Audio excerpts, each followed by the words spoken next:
Let's go. What's going on? What's going on, everyone? Ryan Loede here, aka The Machine, coming to you with a insurance tip for insurance agents.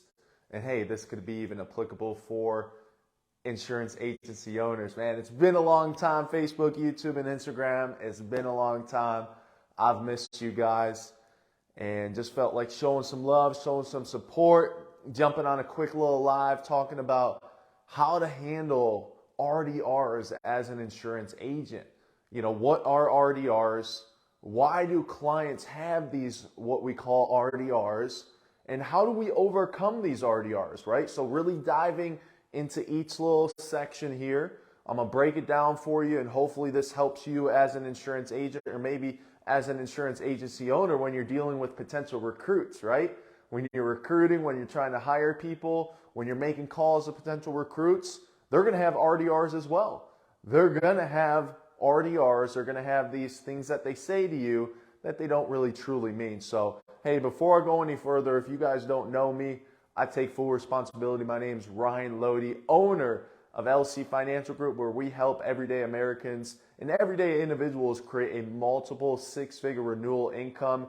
Here at LC Financial Group, we're hiring, we're growing in all 50 states.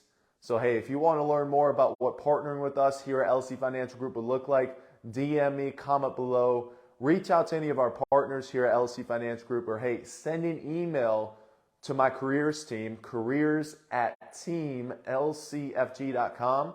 That's careers@teamlcfg.com. Wow. It is great to see you guys. It is absolutely amazing to be in front of the camera again. It's been so long. I've been itching to, shoot some live videos, to get in front of you guys, to bring you guys some content, to bring you guys some value and some data and some information that's going to help you create success. However, I've been in the lab, been doing a lot of big things here at LC Financial Group. So want to come to you guys really quick talking about RDRs, how to handle RDRs is what we are talking about. So this is something that a lot of salespeople don't know how to handle. They don't know what RDRs are. They don't understand why buyers have these RDRs, right? So what are RDRs? What is RDR? Like RDR, like Ryan, how about just say what it is? Well, RDRs are reactionary defense responses, right? So for example, you're calling a client, whether it's, you're making an outbound call to a client, or maybe you're going to knock a door. That client doesn't know you.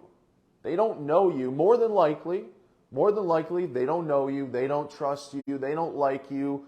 And you're just calling them out of nowhere. Or maybe you're showing up to the door and door knocking them out of nowhere.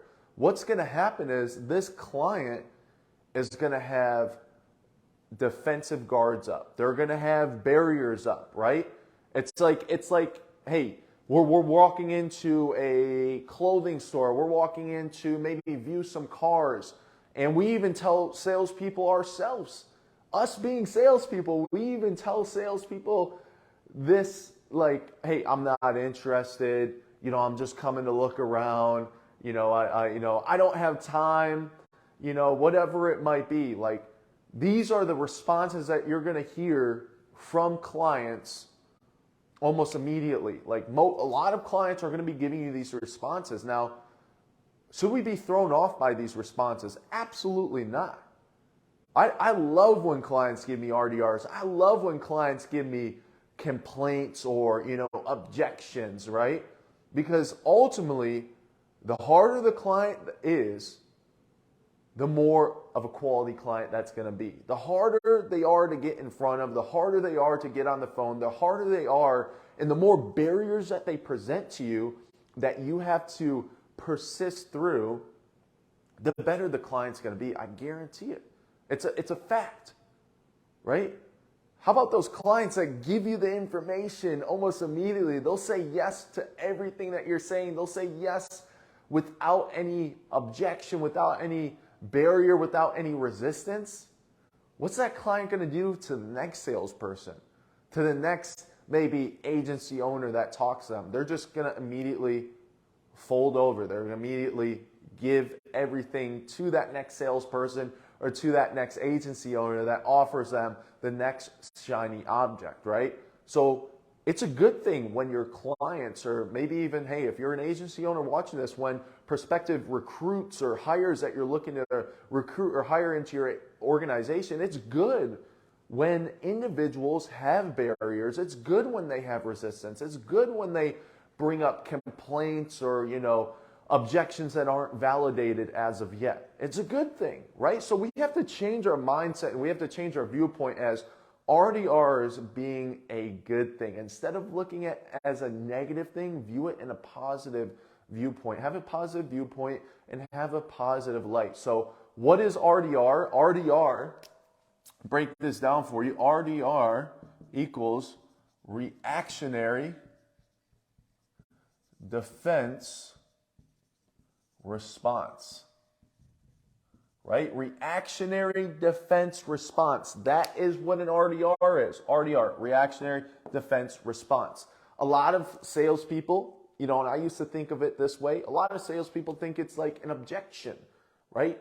You get the client on the phone, hey, I'm calling regarding the postcard you filled out, I'm calling regarding the Facebook ad you had completed, whatever it might be, whatever form of, marketing they're filling out for you to get back to them. Hey, I'm getting back with you regarding X, Y, and Z.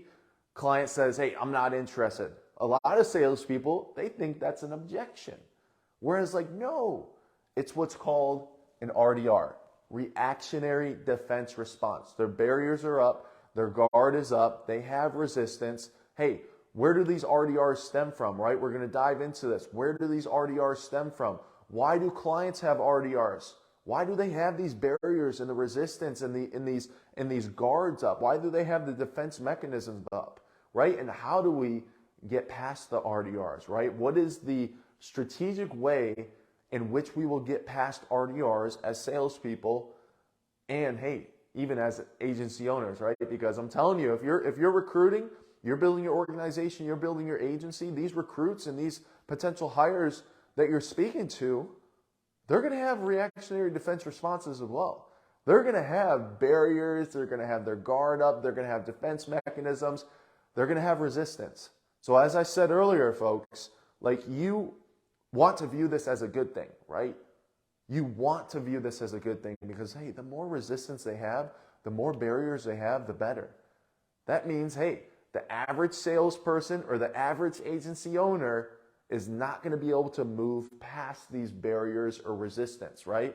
And hey, maybe if you don't even close them on the first call, the average salesperson and the average agency owner isn't going to continue to follow up, strategically follow up with them, creatively follow up with them, right? So let's dive into it really quick. Don't want to take up too much of your guys' time. So RDRs, reactionary defense responses. Now, why RDRs, right? Why RDRs? You might be thinking in your head, why are these clients, man, every client I speak to, every lead that I call, man, they're saying I'm not interested. They're saying they already took care of it. They're saying they don't have time. They're saying they have to go somewhere. They're saying they're busy. Why do they keep telling me this? If you're new as an insurance agent or new as a salesperson, you're probably thinking that thing. I thought it 7 years ago when I was in the insurance industry, when I just got in. I'm like, man, why do these people keep telling me they're not interested, they're busy, they don't have time to speak with me, they already got it taken care of? Is it me? Is it something that I'm wearing? Is it the way that I'm saying what I'm saying? Is it what I'm saying, right? And then you start to build all that doubt in your head. Whereas hey, if you just really understand why these RDRs are coming up, why the clients have reactionary defense responses, it will allow you to remove that confusion, right? Because the more confusion that we have, the less action that we're going to take. So why do these clients have RDRs? Number one, because, hey, trust, right? Number one reason why clients have RDRs, why clients have a defense mechanism up, why they have the barriers, why they have the guards, is because of trust. Clients don't trust salespeople. The marketplace, the world, the economy, the news, they've put a notion around salespeople. They've made salespeople out to be slimy, to be schemy, to be individuals that talk fast and try to manipulate people, right? And these clients that you're speaking to, these leads that you're calling, they might have had that experience. They might have had a previous experience or a past situation with a salesperson that fits the profile that the marketplace and the world, puts salespeople in, right? Like I said, they put salespeople as being, slimy. They put salespeople as being, individuals that try to manipulate individuals. They try to guilt trip individuals. They lie to individuals. They tell individuals one thing, but the product they're offering is completely different. They promise one thing, but they're not getting that, right? So these clients and these leads that we're speaking to, or hey, if you're an agency owner, these recruits and these potential hires that you're looking to bring into your agency, they've been lied to, right? It all stems from previous situations and experiences, right? And it's relevant in our own life as well, right? Maybe for example, you go to find a new car, you're walking on the lot and the car salesperson is like, man, like this car has had no mechanical issues, it's in the best shape ever, you won't have to get work done on it for a year or 2 years. However, what the salesperson could be telling you is true.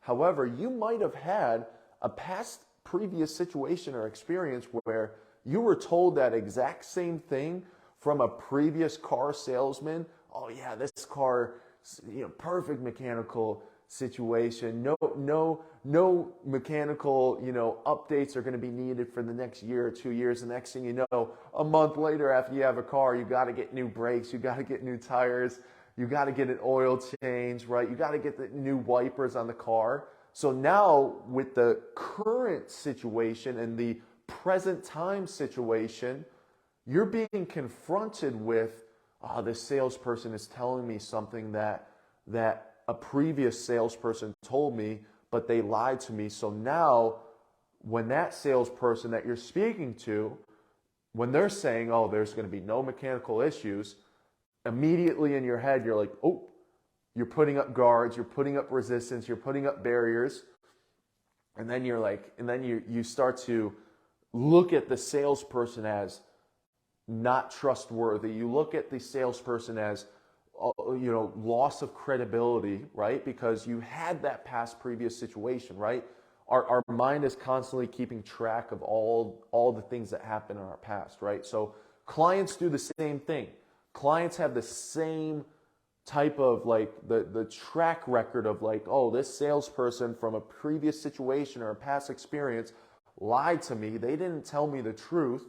And now I'm dealing with another salesperson, so I'm definitely not going to trust them. I'm going to be more wary about giving my information. I'm going to be more wary about actually maybe moving towards something that's actually beneficial for me, right? You could be offering a client something that is so beneficial for them, something that is absolutely going to change their life, right? They're getting more benefits. They're getting maybe a lower cost for whatever they're actually purchasing or whatever product you're offering them, but they still have their guards up, right? It's because of trust. The number one reason why individuals and why clients have these reactionary defense responses is because of trust. They don't trust the salesperson, right? Number two reason is because of pressure. And these are all stem from previous situations. Everything that is going on in that current present time situation and moment with the client or with the lead that you're speaking to, with the customer that you're speaking to, the reason that they bring any type of complaint or objection or resistance or barrier or guard, it all stems from previous situations and experiences. If you can understand this simple fact that their past situations and their past experiences dictate their present time decision making, their present time, way in which they communicate. If you can understand that simple fact, you're going to be able to breeze through these reactionary defense responses. But the second reason why individuals have RDRs is because of pressure. They were pressured by a salesperson in a past or previous situation or experience. They were pressured to buy something. They were pressured to move into something that they weren't sure about. They were unsure about. They still had questions. They were still confused about the product or service. And they were pressured into actually moving forward. And that salesperson, they just kept pressuring them and pressuring them with non-good salesperson pressure, right? Like pushy type of pressure instead of the good type of pressure. And now when you're dealing with this client or this customer, they're going to think like any type of like, any type of like your soldness on your product or service, any type of like trying to move them in the right direction because you are so sold on what you are offering them, any type of, push in that right direction, they're going to think you're trying to pressure them. And they're going to immediately close up. They're going to immediately put up the guards. They're going to immediately put up the barriers. So the number one reason is because of trust. Number two is because of pressure. That's why they have RDRs. Number three, and I hope you guys are following along with me. If you guys do have any questions, if you're unsure about any of this information or data that I'm bringing to you, comment below. Hey, reach out to me, direct message me. I'm more than happy to help you out, to help you move past these RDRs, and honestly to move past any situation that you run into in life. You got to understand that the reason why individuals act the way they act, the reason why they communicate the way they communicate, the reason why they think the way they think, make decisions the way they make decisions, is because of their past, previous situations and experiences, right? So the number three reason why individuals have RDR is because of time. Time. They're like, oh man, this salesperson is going to take up so much of my time. They had a past experience or a past previous, situation with the salesperson, and the call took an hour, the call took 2 hours, the call took 3 hours, and they're like, man, I do not want to do that again. I do not want to take 2 hours for this call. Or maybe they took the hour or 2 hours because they're like, man, I really need help with this. But then they made a decision on the product or service that the salesperson was offering in that past or previous situation or experience, and the product wasn't the right fit. The product, it wasn't, it didn't really solve their problem that they had. And now they're like, man, I'm not spending any time on it. Like, that's why clients sometimes say, hey, what's the price?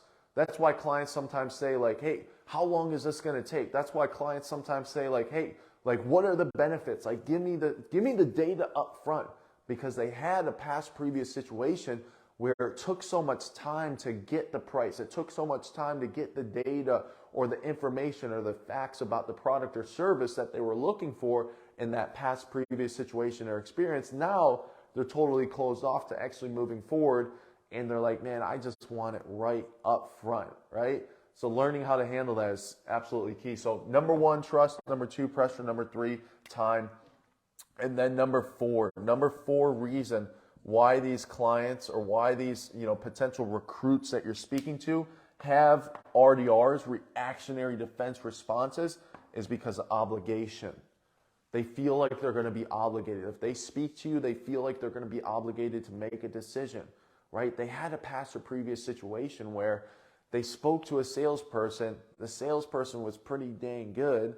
They were a closer. They were a master at sales. They were a ninja assassin closing machine, and they felt obligated to actually make a decision, whereas they might have still had some questions. They might have still had some confusion about the product or service. They might have still felt like, I need to shop around a little bit more. I want to make a more informed decision and more like correct decision, right? So when they're moving forward with you, when they're taking your call, they feel like they're going to be obligated. So that's why they put up guards. That's why they put up the defense mechanisms. And that's why they have reactionary defense responses. So understanding, number one, what RDRs are, they're reactionary defense responses. Now, the second point is like, why do these clients have RDRs? Right? Why do they have reactionary defense responses? Number one, trust. Number two, pressure. Number three, time. Number four, obligation. Right? Now that we have an understanding of like, okay, here's what RDRs are, the reactionary defense responses. They're defense mechanisms that clients put up. They're barriers and guards that the clients put up with salespeople due to their past and previous situations and experiences that they had before in their past life, what they had before with the past salesperson. Now that you have a full understanding of what reactionary defense responses are, and you have a full understanding of why RDRs come about, why these clients actually have RDRs, now we're going to move into like, hey, how do we actually handle these RDRs, right? How do we actually move past the RDRs and move past them in a professional way that doesn't have the buyer actually closing up even more? Because you're either going to handle RDRs professionally or you're going to handle the RDRs unprofessionally. You're going to either handle it like a professional, like a great, or you're going to handle it like an amateur or an average salesperson, right? Because, hey, it's either going to go one of two ways. One way, they're going to be a little bit more open with you, and as you continue through the sales call, they're going to be more and more open with you. Or the second way, and what's going to happen is, if you handle it like an amateur, you handle it like an average salesperson who doesn't know what they're doing, how to handle RDRs, they're going to close up even more. They're going to be even more restricted. They're going to be less willing and able to actually give you information, to answer questions, and to be truthful and honest with you throughout the sales call. Or hey, they're going to hang up the call. They're going to close the door on you, right? So being able to handle it as a professional, right? So how do we handle these RDRs? How to handle RDRs, the third point of this training here. And I hope this is finding you guys well. Hope you guys are finding some value. And I'm going to continue to bring some value to you guys as much as possible. I love to bring value. I love to bring any data or information that I've learned. Being in the insurance industry for 7 years, training every single day like I should and like everyone should. And all this information that I've gained throughout the years, I just want to bring it to you guys in a way, in my own perspective, that's going to help you guys out, right? So how to handle these RDRs? How are we going to handle these RDRs? Well, hey, number one, we got to put the buyer at ease. Like, how do we put the buyer at ease? Like, that's the first thing that you want to think of when it comes to handling these RDRs. And how are we going to put that buyer at ease? Like, hey, they say they're not interested. Betty, completely understand.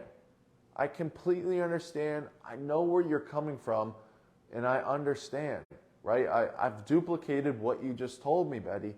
My job is simply, boom, and then you move into it, right? Hey, Betty, I completely understand that you're not interested. However, my job's just to get you the information, to see if you qualify for it, to see if there's any benefits that are available to you, whatever it might be, whatever product or service you're offering, right? So putting the buyer at ease. How do you put the buyer at ease? Well, you put the buyer at ease by acknowledging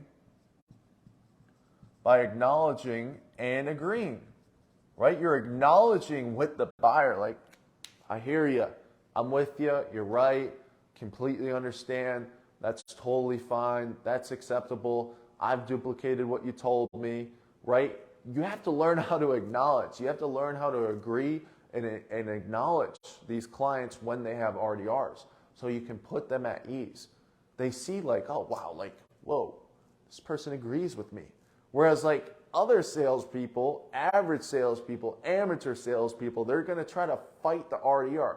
Well, why aren't you interested? They're going to get more in a antagonistic, they're going to get more antagonistic with the client or customer. They're going to be having an antagonistic tone, like, oh, why aren't you interested? Well, what I have to offer is great. Like, why don't you just take 5 minutes to speak with me, right? They're going to be more antagonistic. They're going to be asking, like, why not? Why wouldn't you speak with me, right? Instead of just simply just agreeing with them, right? Like, hey, I agree with you. You're right. Like, I understand you're not interested. Hey, the office already told me that you weren't interested before I called you, right? Like, just agree with them. Acknowledge them. Let them know that they've been heard, right? Acknowledging and agreeing pretty much just lets the client know you've heard them. It lets the client know that you've heard them, right? They just want to be heard. Like what they're telling you, they're telling you so you can hear them, so you can understand like, hey, like, wow, like this person must have been through something before, right? They're telling you, I'm not interested, I don't have time, I already got it taken care of. I don't know what you're speaking about, you know, I got to go somewhere. Like they're telling you these things to let you know that, hey, they've had a bad previous experience.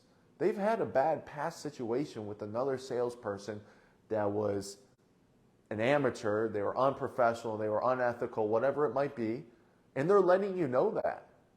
So they're giving you a heads up. When clients are giving you these reactionary defense responses, they're giving you a heads up of like, hey, I had a past previous situation or experience that didn't go well. And I'm letting you know now by saying I'm not interested. Dang, like how much more clarity do you need, right? And basically what I'm doing right now, guys, I'm removing the confusion of why these clients give you RDRs. I'm helping you guys remove the confusion, breaking it down in a very simplistic way. So they're letting you know like, hey, like I had a previous situation, a previous experience where the salesperson lied to me. They guilt tripped me. They made me feel obligated to buy something. They took all my time. They pressured me to buy, right? They're you know, those things and reasons why clients have RDRs. They're letting you know. They're giving you more clarity on why they are actually a buyer. It might sound backwards, but these clients are actually buyers when they give you RDRs, when they have resistance, when they have barriers, and when they have defense mechanisms up. They are telling you that, hey, I'm a buyer, right? You want to deal with me. You want to continue to persist with me and continue to move forward with me. So how do we do that? It's by putting the buyer at ease. Putting the buyer at ease, I agree with you. I hear you. I'm with you. Like, that's perfectly fine. I understand. Understood, Betty. And then move forward, right? That's it, right? So put the buyer at ease and make them feel comfortable, right? You want to make them feel comfortable,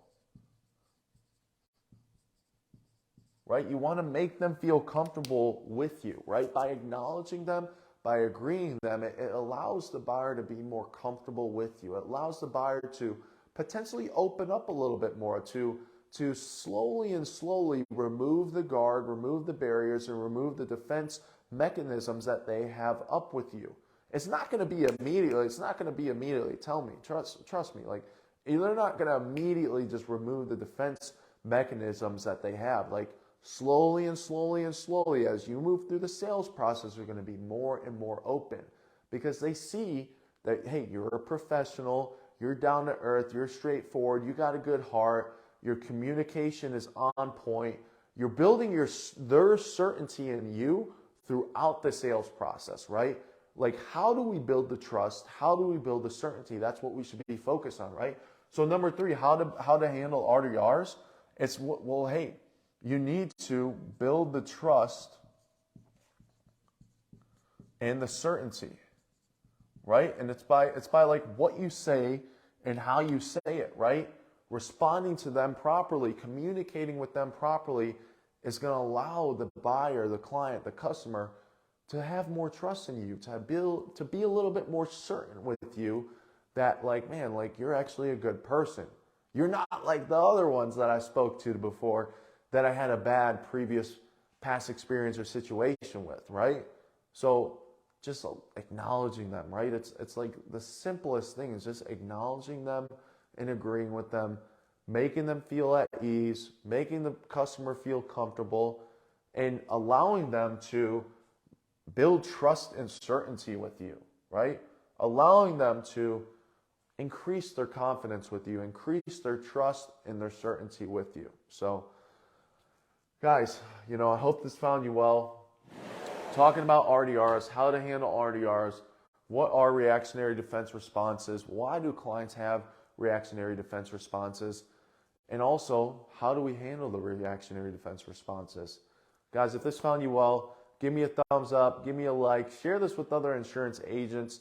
Really helps me out knowing that it helps you out, right? the more that it helps you out, the more that helps me out, the more it allows me to continue to share content with you guys, continue to, go above and beyond with delivering data and information that I've learned. And it allows me to stay as obsessed as I am, because if I'm helping you, man, that builds my obsession, that feeds my beast. And that's all I want to do, is help you guys and help you guys win and succeed. So, hey, if this found you well, shoot me a comment below like, man, Ryan, this was great. Or maybe you didn't like it. Shoot me something in the comments below. Hey, I didn't like this. This didn't really help me out. Here's what would help me out. And hey, I'll bring that to you. Share this with other insurance agents. Comment, like, subscribe. And hey, my name's Ryan Loede, aka The Machine, owner of LC Financial Group. We're hiring, we're growing, we're expanding in all 50 states. So if you want to learn more about what partnering with us here at LC Financial Group would look like, DM me, comment below.